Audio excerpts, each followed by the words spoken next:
apa yang terjadi kalau pasien tidak patuh? Terima kasih atas pertanyaan Anda. Kepatuhan sangat penting karena obat antihipertensi harus diminum secara teratur setiap hari untuk menjaga tekanan darah tetap terkontrol. Jika pasien tidak patuh, tekanan darah bisa naik kembali. Ini berbahaya karena dapat meningkatkan stroke, risiko stroke, penyakit jantung, dan gagal ginjal.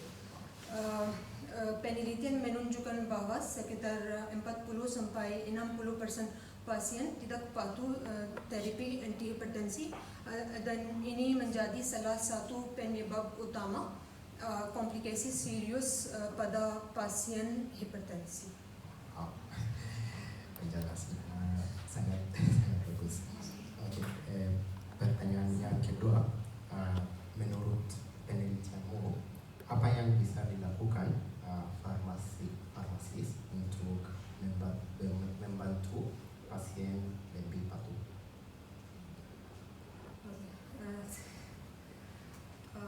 Terima kasih atas pertanyaan Anda. Berdasarkan kajian saya, ada 4 intervensi utama yang bisa dilakukan farmasis. Pertama, konseling individual, yaitu menjelaskan kepada pasien tentang dosis, jadwal penggunaan, efek samping dan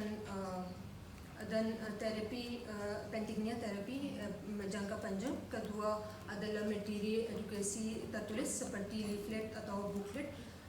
Ketiga adalah menggunakan pengingat digital seperti WhatsApp atau aplikasi kesehatan.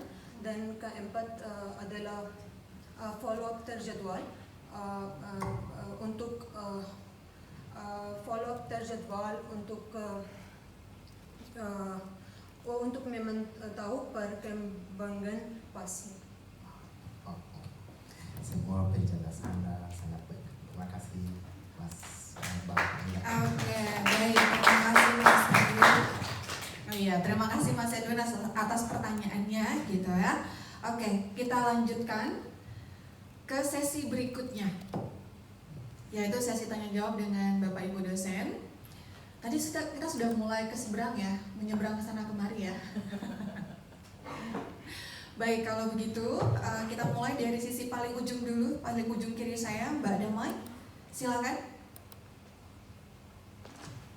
Oke, baik, terima kasih moderator. Halo Amina. Halo Amina, apa kabar? Kabar baik ya. Oke. Alhamdulillah sudah selesai ya persiapan belajarnya dan sekarang sudah mempresentasikan hasil belajarnya. Apa ya? Saya sebenarnya tadi ada pertanyaan tapi saya mencoba mencari. Digunakan istilah farmasis ya dalam makalah ini. Farmasis itu menurut Amina ini lebih dekat pada apoteker atau ahli farmasi ya? Ya, ini apoteker. Apoteker ya, betul. Nah, salah satu rekomendasi atau yang ditemukan dalam penelitian ini kan bagaimana memberikan konseling individual, salah satunya dengan menggunakan bahasa yang mudah dipahami ya oleh pasien ya. Apakah Amina pernah mengalami situasi kesulitan atau apakah Amina pernah mengalami kesulitan dalam menjelaskan mungkin edukasi obat terhadap pasien sebelumnya? Belum. Oh, belum pernah ya? Belum pernah. Berarti kesulitan-kesulitan ini dihadapi berdasarkan riset ya, informasi-informasi. Oh ya, baiklah. Itu saja yang ingin saya konfirmasi. Terima kasih. Oke, sudah, Mbak Damai. Baik, selanjutnya kita beralih ke sebelah kanan langsung saja, Madam. Terima kasih. Baik, terima kasih Kak Amina tentang ini, terutama kepatuhan pasien di terapi hipertensi. Karena di UGM sendiri dosen yang hipertensi itu banyak sekali. Ya. Dan obat hipertensi itu seperti kalau kita menyebutnya menjadi jamaah amlodipin karena ya saking banyaknya. Dan terima kasih sudah mengingatkan akan kepatuhan karena kalau tidak salah obat hipertensi harus diminum di jam yang sama setiap hari, betul Kak? Ya.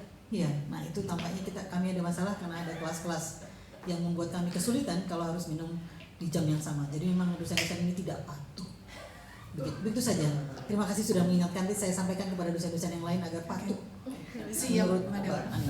Terima kasih, itu saja. Apresiasi untuk pengingatnya. Terima kasih. Mungkin perlu kita tambahkan penyalakan alarm ya. Alarm. Walaupun di tengah apa namanya? kelas. Tengah kelas alarmnya berbunyi kemudian maaf sebentar harus minum obat. Gitu. Jadi break sebentar gitu ya untuk meminum obat kemudian lanjut lagi. Oke, baik selanjutnya silakan Bapak Selo. Baik, terima kasih Mbak Aminah Rias ya dari Pakistan. Ini ada 3 orang dari Pakistan, semuanya bagus-bagus. Mbak Aminah ini saya juluki pembelajar observer, pembelajar serius ya, dan pembelajar cool ya, keren ya. Ya, selalu gayanya cool ya. Tepuk tangan dong ya. Ya, tadi udah dikoreksi kosakata ya sama Mbak Damai. Jadi dalam bahasa Indonesia itu tidak lazim farmasis gitu.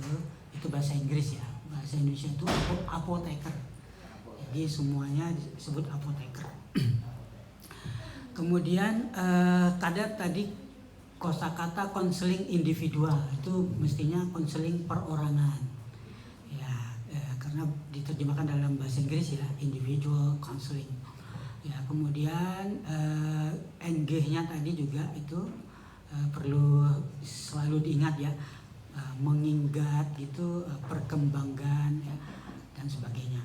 Terus kata slide itu bahasa Indonesianya adalah slide salindia. Tadi pemakalah sebelumnya sudah banyak ya, seharusnya Anda sudah dapatkan itu ya berkali-kali.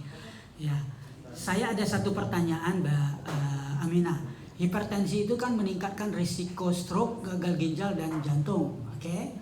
Nah sebenarnya apa bedanya hipertensi dengan kolesterol? Karena saya dengar kolesterol itu juga penyebab gagal ginjal sama jantung. Ya. Ya.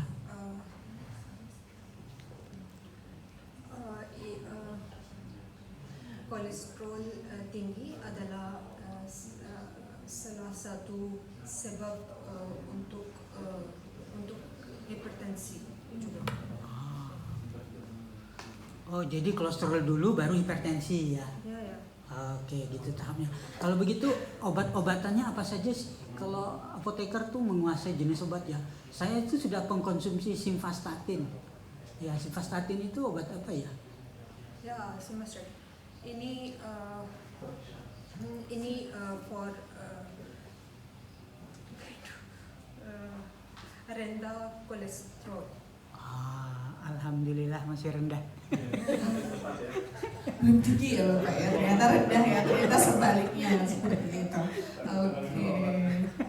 Cukup Bapak? Oke, baik, silakan ke seberang saya. Ini Mbak Novi dulu. Baik, silakan Mbak Novi. Oke, baik. Terima kasih Mbak Ilfat. Mas Amuna, izin bertanya. Saya salpok dari tadi sebenarnya.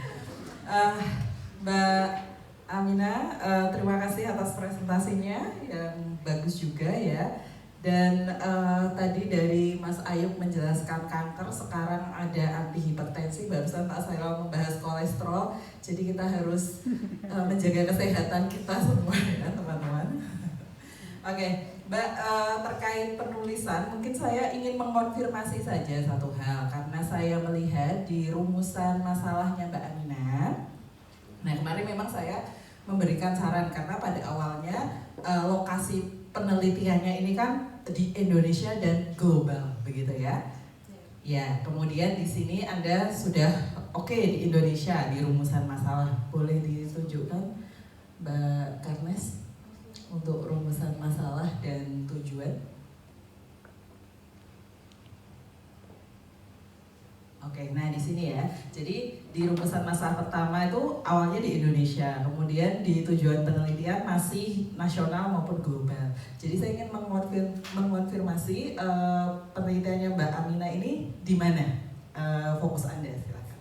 Fokus utama di Indonesia, tetapi saya mengkoleksi data dari laporan WHO itu di global.